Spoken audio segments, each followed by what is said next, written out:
My goal today is really to challenge you to think differently about what all these things might mean for our businesses, how these businesses are going to be affected by AI, and we'll start with this concept of fragmentation. And to play right off of John, this is the chart that he was speaking about.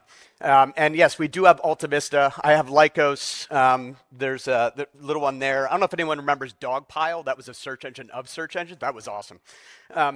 The reality is, I think this is a good representation of what we're seeing now. This is the direction it's headed, which we're going to have this massive explosion. Probably 2 to 3 years ago, I remember speaking with all of you about how many people were using AI, and we were all just getting going. We were all just starting in it. Now there's not a single person in this room that doesn't know many of these logos already or uses these platforms every day. I'm going to run through a couple of the advancements that we've seen because it feels like every hour there's something new happening. Gemini 2.5, if you have not tried, I actually think for everybody that thinks I'm down on Google, I'm not. I think Google is in a phenomenal position.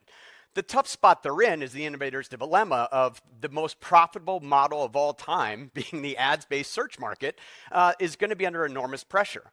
But Gemini 2.5, if you haven't tried, please spend time with this. This model is incredibly powerful. It has a 1 million token context window, and it's going to position them extraordinarily well. But also remember that you have typed every intimate question in your life into that little search box for 20 years.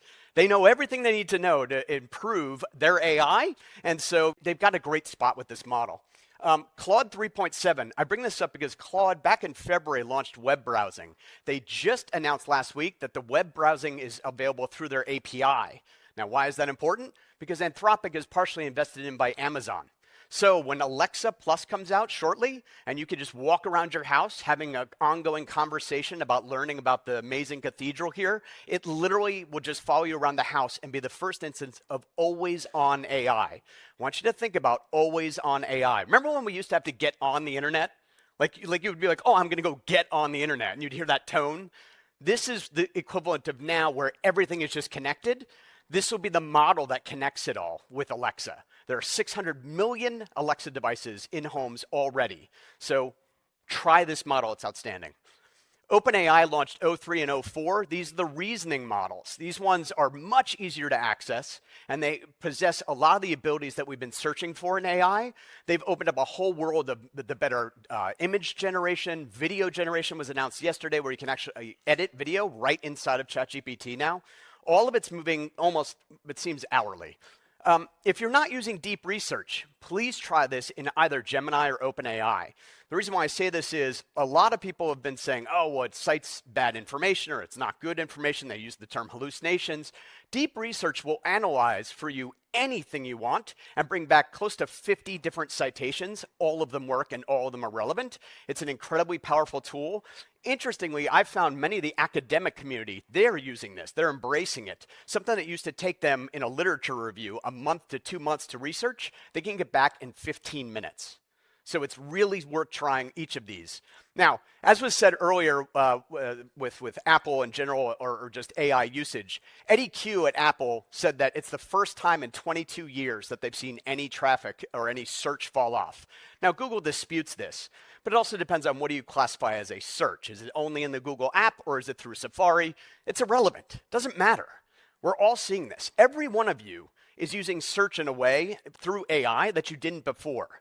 And you have to understand, it's not about the volume of searches. This is the complete fallacy. It's about how much time you're spending in each of these. Now, when he said that, the Google stock fell 8% in one day. Chart looked like this. This is tough, right? Every one of the models, our models included, are all going to be disrupted by this. And then another one, Strategery talked about. Does anyone read Strategery? This is a phenomenal blog. Please, this like one of the Ben Thompson, he's been doing this, just an independent author. But Sam Altman was on stage being interviewed by Ben Thompson, and he actually said, you know, I want to do a new model. He doesn't want to do an ads model. He actually hates the ads model. The ads model is really profitable. You could put ads in a conversation or to the right. What he's saying is what if people use deep research and you end up buying a product that you found? Why don't we just charge an affiliate fee of 1% to 2%? That's insane. That's a great idea. And it's way more cost effective for a lot of products and services. But it means your data and our products and our clients' data have to be in these models and has to be perfect. Otherwise, it's going to be very hard for us to take advantage of that. So declining organic traffic, that is not going to be sort of like, oh, it might happen, it won't. It's absolutely happening. You're going to see a decline. We were talking about this 2 years ago at this conference, that we at Yext could see almost a 25% decline in impressions, but actions are still holding. So people are still taking action. They're just not exploring in search anymore. They're exploring in AI and TikTok and all these other platforms. And please remember, it's not just that the AI, like ChatGPT, Claude, all these are great. But you have to understand that also every other platform is using large language models to make their search relevant. So it used to be you'd be in TikTok or something, you'd jump to Google because you're like, oh, I can't search. Like, I don't know how many of you have ever tried search on Twitter or X. It's terrible. It's always, like, it's historically the worst search experience ever. But now with Grok, it infuses real-time information into every result. It is insanely good. So people are staying there instead of going back to Google. So this fragmentation is not just about large language models. It's about every platform getting better, including your clients and your own platforms. But local will be fine, right? This is what I keep seeing. Everyone's like, but local will be fine because, you know, who's going to really use AI to find a donut shop? Like, who cares? You're fine. When I was typing this, I was like, this reminds me of something. What does this remind me of? Like, local will be fine, right? It's absolutely this meme, right? And it's where everyone is assuming that this won't come for local. Well, I got news for you. Google's already testing replacing the map local pack with AI overviews. Doesn't make sense. Part of me goes like, I type in dentist near me and you're going to explain what a dentist near me is? I actually still want it. That's not what they're doing. What they're doing is they're going to take the personalization that they know about you, maybe your insurance, maybe your carriers, maybe what the next practice is because it can see your schedule. It's going to use that to generate something far more useful. Instead of dentist, it might just say, well, do you want me to make an appointment with Dr. Smith? That's your doctor. That's the process that's happening. And so they're going to keep testing all of these things. You're going to see declines to your clients, but you may not see a decline in actual revenue. This gentleman, Will Reynolds, he was at SEO Week, which was in New York City last week. Phenomenal conference, probably the largest SEO conference I've ever seen. And he does this amazing discussion. He shows a chart of his own agency, where he is at an all-time low in impressions to his website, and he's at an all-time high in profit. And what it is he's not seeing the traffic, but it's because the AI is guiding people to his agency by reading his blog and reading his website, but it's answering deep questions of a lot of different clients, and it's driving people way into his funnel. So what's happening is the top and middle of the funnel are shifting to AI, but the bottom of the funnel where you really live to really help your SMBs get business, that is going to be fine, but it's not going to look anything like it has in the past. This was just the Wall Street Journal the other day, May 8th. So AI has upended the search engine game. You'll see this. Websites will soon serve primarily as data sources. I know many in this room don't love that concept. I assure you that is exactly what's happening. In fact, I'll pause one here. So I do want to point out, everyone hoping hallucinations are going to stop adoption, stop it. It's over. This thing hallucinates way less than your intern and way less than PhDs. This is people quote hallucination rates around 3 to 5%. A new study shows Gemini Google hallucinates at 1.3%. I hallucinate at more than 1.3%. So this is a very, this is this fallacy of, oh, it's not good, it's not going to be good enough. It is already so much better. Now, I will say to all of you, please buy the premium models. Buy the premium models. It's $20 a month. You waste more on the Peloton membership you don't use. Get $20 a month, get the smartest being on the planet in your pocket, and you'll see how much more it can do than what you think it might be able to do. Now, AI search is going to affect all of search. It's not going to be just sort of partial. It's going to be everything. Contrary to popular metrics, it's not going to result in the decline of search. This is one of those things, like there's people like Rand Fishkin and others that constantly talk about search is declining or it's getting bigger. It's this big debate in the SEO community. It's the wrong debate. AI in the customer journey, expanding search opportunities. There's a risk and also this massive opportunity, and I'm very optimistic about this. I don't see search sort of shrinking. I see it massively expanding. In fact, Julian Simon is really the one credited with reframing the fixed pie fallacy. You'll hear a lot about this in economics. We're like, there's this much labor and there's this much profit, and everybody's got to get cut. There's a pie. They're doing the same thing with search. It's completely wrong. You're looking at search as it is today, you have to look at what it's going to be. People are going to be in their car commuting. In the States, it's an average of an hour both ways, which is disgusting, but that's how we live. We commute. Every hour, you're going to be talking to your car and having a full-blown conversation. Search is actually going to become one of our key forms of entertainment. I want you to think of it less as search to accomplish and more like wandering in a discussion to learn about some topic or idea, or maybe a vacation that you want to take. That is a very different measure of search. That could increase search by 2 hours a day by human beings. You won't be able to measure it the same way, but it is a big expansion. So I view AI, household, always on AI, that's Alexa, unasked questions, things that people are just tired. They don't want to type in more crap into the search bar. They don't want to have to refine it 52 times. By just having an AI you can speak to, you're opening up this world to a much bigger opportunity. This one, if you're not doing, and again, if I'm impeding on your personal space, I like outdoor walks. I go for a walk and I talk to AI every morning. It helps organize all my thoughts. People think I'm on the cell phone or I'm nuts, but it's perfectly fine to talk to it. And the AI voice is so fast now, it's not like that lag. It really is having a conversation, and it can really speed up your ability. Now, Howard spoke about this. The CEO panel was excellent. I think Christian was mentioning the agentic use. Now, agents, when we think about this, search has always been this idea of like, I move, you move. Like, I ask a question, results come back. We call that a discrete game in game theory. AI agentic is more what we would call continuous game. The agent doesn't stop. As Howard said, it's 24/7. It's always available, either internally or externally. This group is building out these agents. And probably the best person that explained this was Andrej Karpathy, where he talks about agency is going to be the big change here. Now, we've all lived here down this low agency, how many people had shitty chatbots on their website? Or for your clients, come on. Everybody tried them. Glorified if-then loops, they were terrible, okay? Why? Because they didn't know anything and they couldn't do anything. Now we're in this box here where it's low agency, but high intelligence. A lot of the chatbots or the systems we're talking to are wickedly smart, but they can't do anything. This is where we're going, high agency, high intelligence. What Karpathy is saying is agency beats intelligence. As soon as Howard's platform, which he can demonstrate, it can now set a schedule, and the assistant knows, hey, Howard, you have a meeting, do you want me to just schedule that for you? That is so different than what we've been living in. This is where now it can take action doing things that really enable you to scale your time. And time is the essence of all technology adoption. We only adopt technologies that give us back time. Time is the only real human asset. That's why time is money. Time is what the agentic flow is all about. This is agency. Operator, if you haven't tried, it's part of the $200 a month package. Operators will browse the internet for you. There's now a new browser that just came out from Opera, which is fully agentic. You just tell it what you need, and it will go build the dossier of everything you're looking for and scan sites. Which brings us to another Karpathy quote. By the way, please follow Andrej Karpathy. He was one of the heads of AI at Tesla. Then he was one of the heads of AI and safety at OpenAI. Now he's built his own AI company for teaching. But this quote, it's 2025 and most content is still written for humans instead of LLMs. 99.9% of attention is about to be LLM attention, not human. What he's saying is all traffic on the internet will be bots.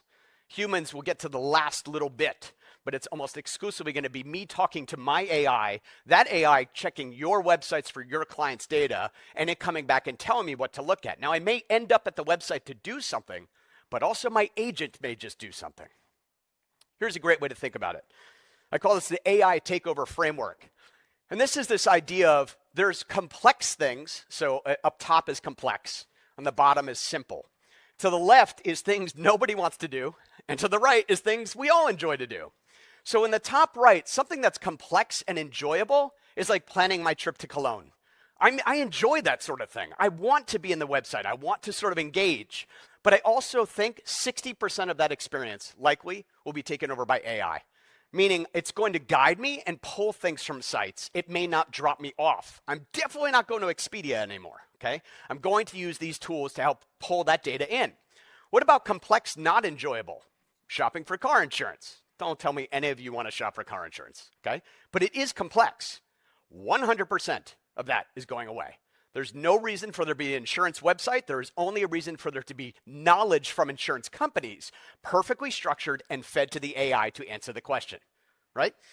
Simple, not enjoyable. Office supplies. Sorry if anyone here sells office supplies. They're not fun, okay? But simple. 90% will go away. You're only going to look at a little bit.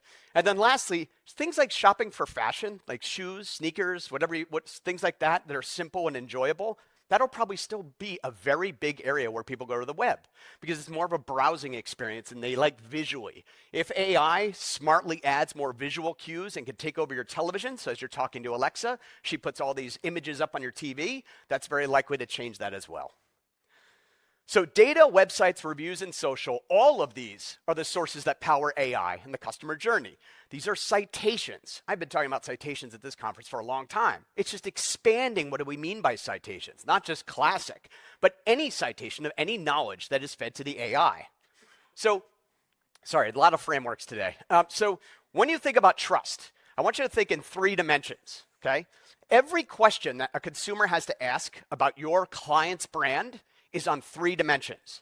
It is either unbranded or branded, that's the z-axis, it's complex or simple, or it's subjective or objective.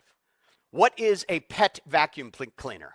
That's objective. It's unbranded, relatively simple. What's a good pet cleaner or pet vacuum? That's now subjective. So if you go down this list, you can sort of get this sense of citations are based on the different questions and the style. But those 3 dimensions are the way to think about how do you put stuff on your website to feed to the AI or put it into Yext or any platform to get into the AI along these axes. Some things you cannot control, a lot of the subjective questions, but a lot of things you can. And a great content strategy for you all is to identify where the holes are and the gaps. Because different question types use different sources. So unbranded, objective, complex, you'll see the AI now asks the user questions. I say, I'm going to Cologne. It's like, well, when are you going? Are you bringing the family? It gets smarter as it goes because it remembers that I have a family. But each one of these, blog, schema markup, official website, they are cited at different rates depending on the type of question that you're asking. This is the one I think everyone really needs to get their head around, which is memory changes everything. My daughter, I've often spoken about her here on stage, my oldest has a tree nut allergy. She's 18. For 18 years on a Google search box, I have to type in additional words to tell Google that I don't want any restaurants with a very big tree nut allergy or tree nut menu, right? Why? They know that. Why not just put it in memory? Why not put it in rank brain? Why not make it smarter? That's what memory does. As you put in some of the memories take hold of what my car is, what my preferences are, my travel habits, very few memories make the AI feel much more personal. It doesn't take much. It's like we've been craving this thing where it remembers. You got to try it. But as you get a little memory, it's like, damn, this is awesome. And so what's also happening is the more that opportunity happens, the less I'm in classic browsing. So my cookie profile goes down. Classic creepy cookie surveillance is not going to be the way we ever get to hyper-personalization. Memory and trust of an individual AI assistant is what will get us to hyper-personalization. But the only way for you to get your client's data in there is to think about the citations, what do they ask, and you've got to go way beyond the classic stuff. Forest for the trees, or really forest to the tree. The best way to think about how to optimize these things, and something that's really become apparent to us with the acquisition of Places Scout, a company we just bought, is with Yext Scout, we're now looking at 40 competitors deep for every location of a business. So every one of your SMEs, we can actually see where they are. And if it's a dentist, we can see the 40 or really 100 locations around them. And we can see all of the data, the social posts, the reviews, the website, their schema, anything on it, as well as their listings data. Doing that on 200 different data points yields about 20 billion data points a month that we are now analyzing just in our index, not for our clients. When you look at these charts, this is a study of 12 million businesses in the United States. Do you notice anything about the regression lines? They're pretty flat. Like, it's kind of like, well, is that really a signal? Like some of these, like Google rating, yeah, it looks like a little better rating, but doesn't really matter. Google video count doesn't really matter. You look at things at this level, like here's food industry. In food, this is what you'd expect. The rating does count, but does photo count? We've all been told best practices. You're a restaurant, you need tons of photos. You're a restaurant, you need more reviews. All these things at the high level of keywords do not help.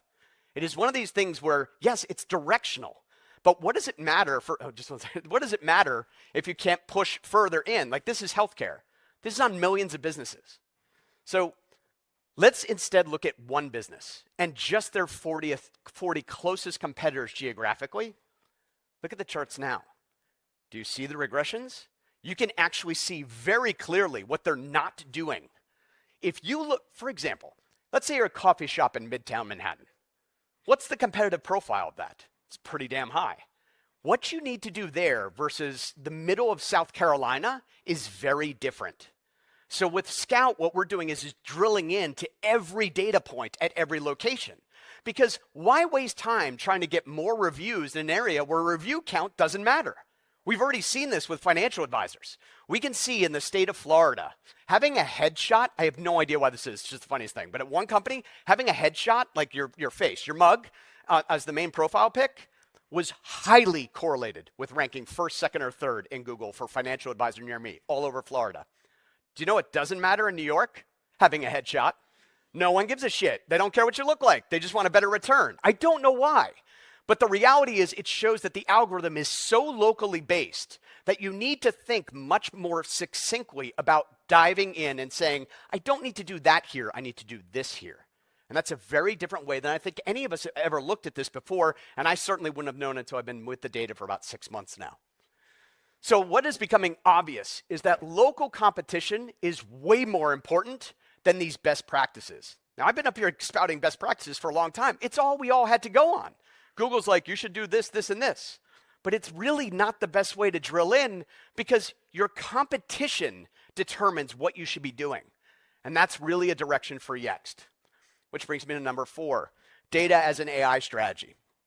So at Yext, we powered listings forever. It's the company Howard built. It's the company I joined him at.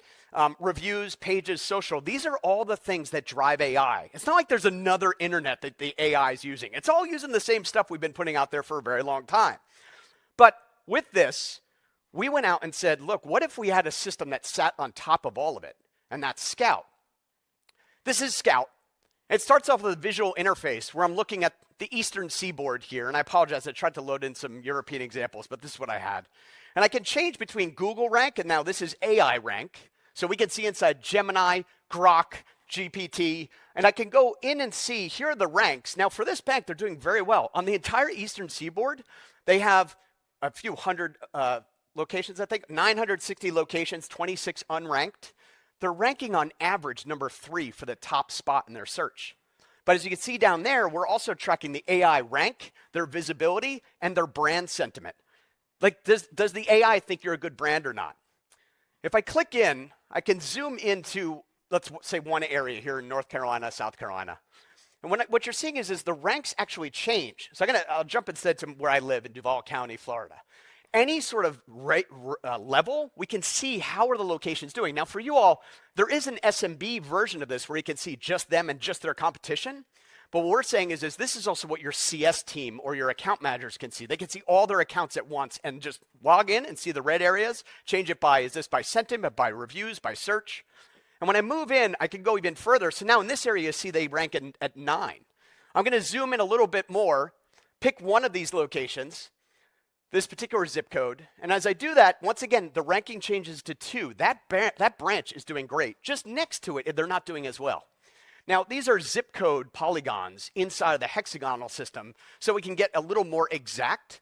But if I want to dive into the data itself, I can now go and click the visibility report, which takes me in and it'll show me all the details I saw before. But importantly, we're prioritizing all of the recommendations based on the competition at that level. So you can see I'm actually recommending they need to do more reviews. They need to maintain their photo advantage because they do have, you can see against rank number 2, they have better photos. So we're drilling all the way in. And then if I really want to be a nerd, I can go all the way down and look at every one of the competitors. Now I'm only showing some of the data points here, like review count, photo count, total questions answered, time to response. But what I'm doing is I'm expanding this. This is every other bank that they're competing with, 40 deep. So I can see here, none of them are doing Google social posts except PNC Bank. And it tells me maybe that's something I could do, but if nobody's doing it and it doesn't seem correlated with ranking, do I really need to do it? Maybe I should focus on things that are highly correlated with the ranking. So this is a way to look at that data at a very specific level and also export all of that data. So you can use it against where you're paying your money in paid. One of the beauties of this is if you can see certain locations of a business are doing really well organically, why not crank back the paid there and put it somewhere where it's red? Because then you could actually get more out of your SEM, right? Conclusion. So AI needs more data. It's not surprising hearing this from me, but it is one of those things that the more data we give it, the better it's going to perform. And there's a gap. I have a post coming out later this morning where I talk about this for financial services and healthcare. Those are two areas that I think there's such an opportunity to increase the data that we provide. Sure, we give credentials and the services provided and the availability, but things like your personal background, your values, your community involvement, your testimonials. Do you realize that in AI now, and I have done this, I've told ChatGPT that I went to the University of Florida, that my daughter goes there now. I'm a proud Gator. Now, I told it that when I asked it in a demonstration for a bank, hey, I'm looking for a new financial advisor. You know what it said? Well, knowing that you're in Florida and you're a big fan of the Gators, here's some financial advisors that went to the University of Florida or support them. Now, I know that sounds stupid. It is stupid. You should not pick your financial advisor on where they went. Now, maybe some colleges. But the reality is, people make decisions for all sorts of silly reasons. It doesn't mean it's less human.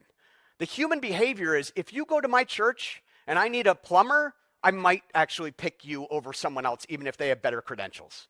The reality is all of that data needs to be available in these AI. And we stop at the professional. We don't realize there's a million other data points you got to gather. Now, don't get me wrong. I think this is the hardest part of your all jobs. Always has been. Getting the SMEs to give you more data so you can add more context and value to things that you're writing and producing. But don't stop.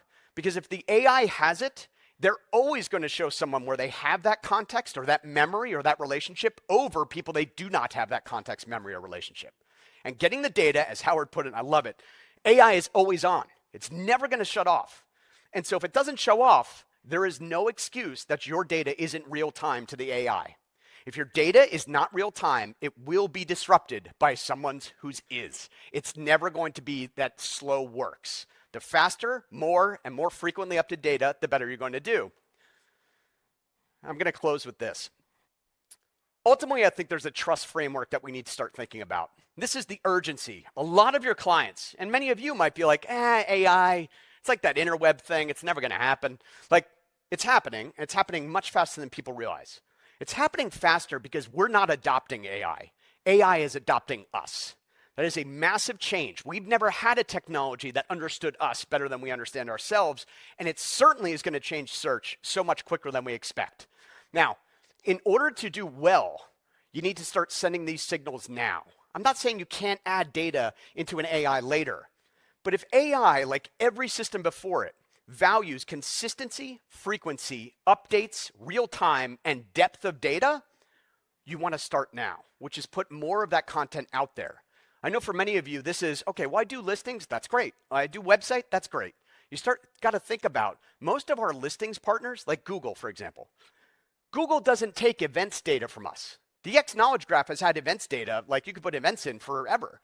Well, you could put products in. You could put in all these different things like promotions. Do you know why Google doesn't take promotions in their events through the Yext listings platform?